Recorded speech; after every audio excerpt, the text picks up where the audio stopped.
Hello मेरे प्यारे नन्हे दोस्तों, कैसे हो आप सब। सबसे पहले मेरे प्यारे नन्हे दोस्तों का बहुत बहुत धन्यवाद मेरी कहानियाँ सुनने, लाइक, शेयर और सब्सक्राइब करने के लिए। बच्चों, आज जो कहानी मैं आपके लिए लेकर आई हूँ उस कहानी का शीर्षक है घमंडी चूहा। बंटी चूहा बहुत होशियार था। वो एक जंगल में रहता था। उसने अपना एक छोटा सा घर बना रखा था। जंगल के पास एक घर था, उसमें एक छोटा बच्चा रहता था। उस बच्चे के पास लॉन्ग बूट थे, लेकिन वो छोटे हो गए थे। उस लड़के ने वो फेंक दिया। बंटी चूहा, अरे ये तो बहुत अच्छा है, मैं इसमें आराम से सो सकता हूँ। बंटी चूहा एक जूते को घसीट कर अपने घर के नीचे ले जाता है। दूसरा जूता लाने की उसकी हिम्मत नहीं थी, इसलिए वो उसे ही साफ करके अच्छे से सोने का बिस्तर बना लेता है। फूलों से उसे सजाता है। बंटी बहुत खुश रहता है। जंगल के और जानवर उसे देखने आते थे। जानवर जब उसको देखते तो बंटी चूहा बहुत नखरे में अपने जूते पर चढ़कर बैठ जाता था।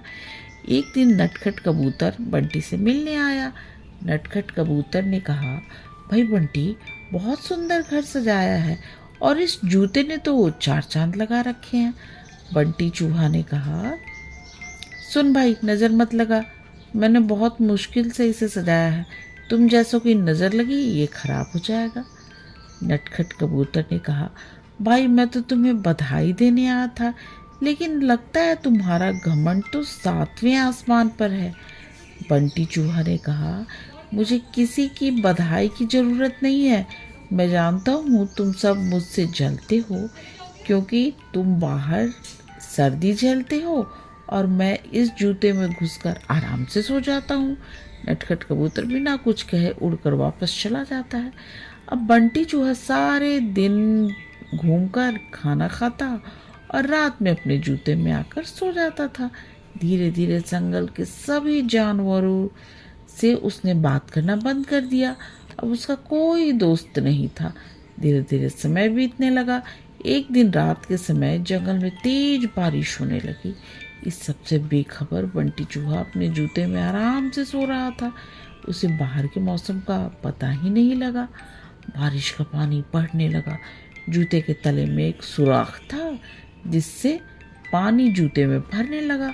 कुछ ही देर में बहुत सारा पानी जूते में भर गया। तभी बंटी चूहे की नींद खुली, लेकिन जब तक बहुत देर हो चुकी थी। पानी बढ़ता ही जा रहा था। उसे लगा कि अब वो मर जाएगा। बंटी चूहा जोर जोर से चिल्लाने लगा, लेकिन बारिश की आवाज़ में किसी ने उसकी आवाज़ नहीं सुनी। बंटी चूहे को अपनी मौत साफ नजर आ रही थी। वो जोर जोर से उछलने लगा। उछलते उछलते वो जूते से बाहर निकलना चाह रहा था, लेकिन जूता इतना लंबा था कि वो बाहर निकल ही नहीं पा रहा था। इधर दूर एक घोंसले में नटखट कबूतर अपने बच्चों के साथ बैठा था। नटखट कबूतर ने कहा, बच्चों, लगता है किसी के चिल्लाने की आवाज़ आ रही है, कोई मुसीबत में है। उसने बाहर निकल के देखा तो आवाज़ उस जूते में से आ रही थी। वो तुरंत समझ गया कि बंटी चूहा जूते में फंस गया है। नटखट कबूतर बिना देर के किसी तरह उड़कर वहां पहुंच गया। वो जूते के ऊपर बैठ गया। उसने देखा बंटी चूहा डूब रहा है। बंटी चूहे ने कहा, कबूतर भाई, मुझे बचा लो, नहीं तो मैं मर जाऊंगा। नटखट कबूतर ने कहा, क्यों? तुम्हें तो इस जूते के सिवा कुछ किसी की ज़रूरत नहीं थी। बंटी चूहा ने कहा, भैया बचा लो, मैं घमंड में आ गया था। ये सुनकर नटखट कबूतर अपनी चोंच से उसे पकड़कर खींचने लगा, लेकिन बंटी चूहे का वजन ज़्यादा था। नटखट कबूतर उसका वजन उठा नहीं पा रहा था।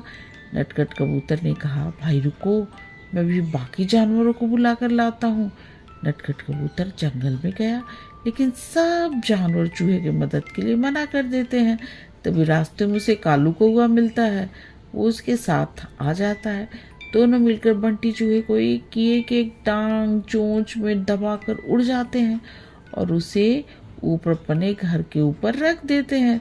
बंटी चूहा अपने किए पर बहुत पछताता है। अगले दिन वो जूते को खींचकर उल्टा कर देता है।